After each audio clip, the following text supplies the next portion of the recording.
بسم اللہ الرحمن الرحیم۔ السلام علیکم ناظرین کرام۔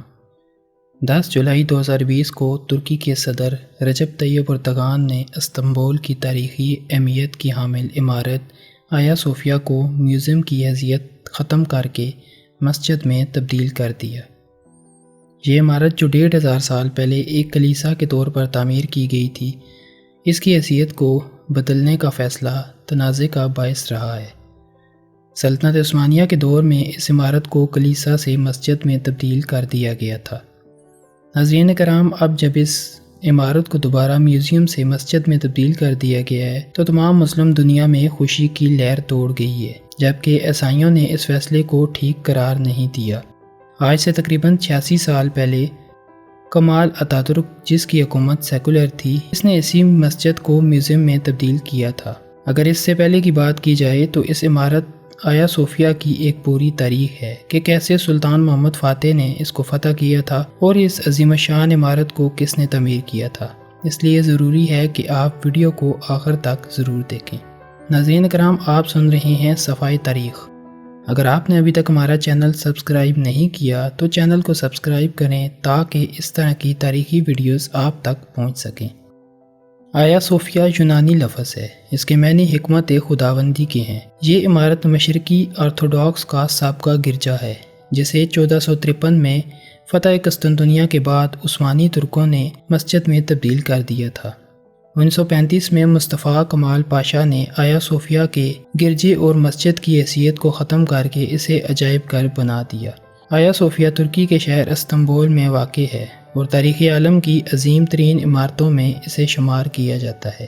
آیا صوفیہ سلطان محمد فاتح کے ہاتھوں فتح قسطنطنیہ ہونے تک مسیحیوں کا دوسرا بڑا مذہبی مرکز بنا رہا ہے۔ تقریباً 5ویں صدی عیسوی سے مسیحی دنیا دو بڑی سلطنتوں میں تقسیم ہو گئی تھی۔ ایک سلطنت مشرق میں تھی جس کا پایا تخت قسطنطنیہ تھا اور اس میں بلقان، یونان، ایشیائے کوچک، شام، مصر اور حبشہ وغیرہ کے علاقے شامل تھے، اور وہاں کا سب سے بڑا مذہبی پیشوا پیٹریارک کہلاتا تھا۔ اور دوسری بڑی سلطنت مغرب میں تھی جس کا مرکز روم تھا۔ یورپ کا بیشتر علاقہ اسی کے زیر نگین تھا اور یہاں کا مذہبی پیشوا پوپ یا پاپا کہلاتا تھا۔ ان دونوں سلطنتوں میں ہمیشہ سیاسی اختلافات کے علاوہ مذہبی اور فرقہ وارانہ اختلافات جاری رہے۔ مغربی سلطنت، جس کا مرکز روم تھا، وہ رومن کیتھولک کلیسا فرقے کی تھی اور مشرقی سلطنت آرتھوڈاکس کلیسا فرقے کی تھی۔ آیا صوفیہ کا چرچ آرتھوڈاکس کلیسا کا عالمی مرکز تھا۔ نصف مسیحی دنیا اس کلیسا کو اپنی مقدس ترین عبادت گاہوں میں شمار کرتی تھی۔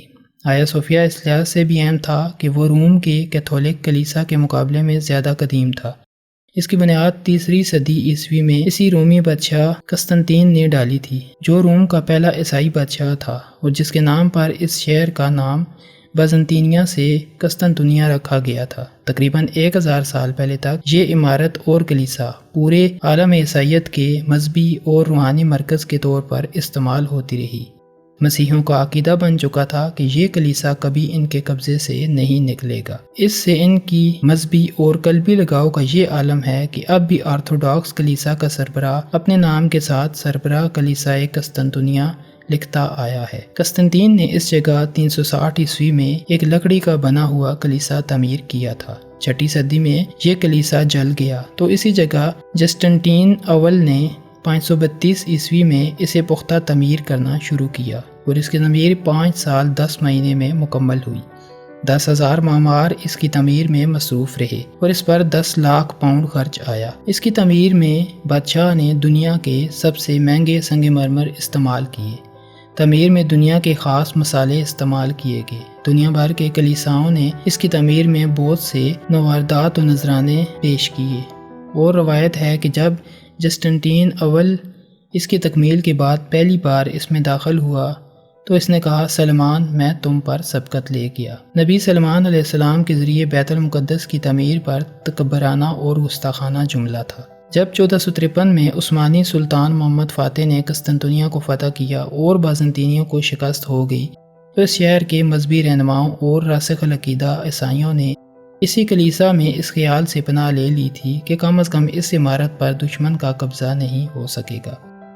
مشہور انگریز مورخ ایڈورڈ گبن منظر کشی کرتے ہوئے لکھتا ہے، گرجا کی تمام زمینی اور بالائی گیلریاں عورتوں، بچوں، پادریوں، راہبوں اور کنواری ننوں کی بھیڑ سے بھر گئی تھی۔ کلیسا کے دروازوں کے اندر اتنا ہجوم تھا کہ ان میں داخلہ ممکن نہ رہا تھا۔ یہ سب لوگ اس مقدس گنبد کے سائے میں تحفظ تلاش کر رہے تھے، جسے وہ زمانہ دراز سے لاہوتی عمارت سمجھتے آئے تھے۔ یہ سب ایک الہام کی وجہ سے تھا، جس میں یہ جھوٹی بشارت تھی کہ جب ترک دشمن اس ستون کے قریب پہنچ جائیں گے تو آسمان سے ایک فرشتہ ہاتھ میں تلوار لیے نازل ہوگا اور اس آسمانی ہتھیار کے ذریعے سلطنت ایک ایسے غریب آدمی کے حوالے کر دے گا جو اس وقت ستون کے پاس بیٹھا ہوگا۔ لیکن ترک عثمانی فوج اس ستون سے بھی آگے بڑھ کر صوفیہ کلیسا کے دروازے تک پہنچ گئے۔ نہ کوئی فرشتہ آسمان سے نازل ہوا اور نہ ہی رومیوں کی شکست فتح میں تبدیل ہوئی۔ کلیسا میں جمع عیسائیوں کا ہجوم آخر وقت تک کسی غیبی امداد کا منتظر رہا۔ بالآخر سلطان محمد فاتح اندر داخل ہوئے اور سب کے جان و مال اور مذہبی آزادی کی ضمانت دی۔ فتح کے دن فجر کی نماز کے بعد سلطان محمد فاتح نے یہ اعلان کیا تھا کہ انشاءاللہ ہم ظہر کی نماز آیا صوفیہ میں ادا کریں گے۔ چنانچہ اسی دن فتح ہوئی اور اس سرزمین پر پہلی نماز ظہر ادا کی گئی۔ اس کے بعد پہلا جمعہ بھی اسی میں پڑھایا گیا۔ قسطنطنیہ چونکہ سلطان کی طرف سے صلح کی پیشکش کے بعد بزور شمشیر فتح ہوا تھا، اس لیے مسلمان ان کلیساؤں کو باقی رکھنے کے پابند اور مشروط نہ تھے، اور اس بڑے چرچ کے ساتھ جو توہمات اور باطل عقیدے وابستہ تھے انہیں بھی ختم کرنا تھا۔ اس لیے سلطان محمد فاتح نے اس چرچ کو مسجد میں تبدیل کرنے کا ارادہ کیا۔ چنانچہ اسے مال کے ذریعے خریدا گیا۔ اس میں موجود رسموں اور تصاویر کو مٹا دیا گیا یا چھپا دیا گیا اور محراب قبلہ رخ کر دیے گئے۔ سلطان نے اس کے میناروں میں بھی اضافہ کر دیا تھا۔ اس کے بعد یہ مسجد جامعہ آیا صوفیہ کے نام سے مشہور ہو گئی اور سلطنت عثمانیہ کے خاتمہ تک تقریباً 500 سال تک 5 وقتہ نماز ہوتی رہی۔ آیا صوفیہ کے سامنے ایک خوبصورت چمن ہے۔ اس کے بعد اس کا مرکزی دروازہ ہے اور دروازے کے دونوں طرف وہ پتھر نصب ہے جہاں پہرےدار کھڑے ہوتے ہیں۔ اندر وسیع ہال ہے جو مربع شکل کا ہے۔ اس کی وسعت غلام گردش اور محراب کو چھوڑ کر جنوباً شمالاً 235 فٹ ہے۔ بیچ میں گنبد کا قطر 107 فٹ اور چھت کی اونچائی 185 فٹ ہے۔ پوری عمارت میں 170 ستون ہیں۔ چاروں کونوں پر مسلمانوں نے 6 ڈالوں پر اللہ، محمد، ابوبکر، عمر، عثمان اور علی نہایت خوش خط لکھ کر لگایا ہوا ہے۔ اوپر چھت کی طرف بڑے بڑے خوبصورت روشندان بنے ہوئے ہیں۔ عمارت میں سنگ مرمر استعمال کیا گیا ہے۔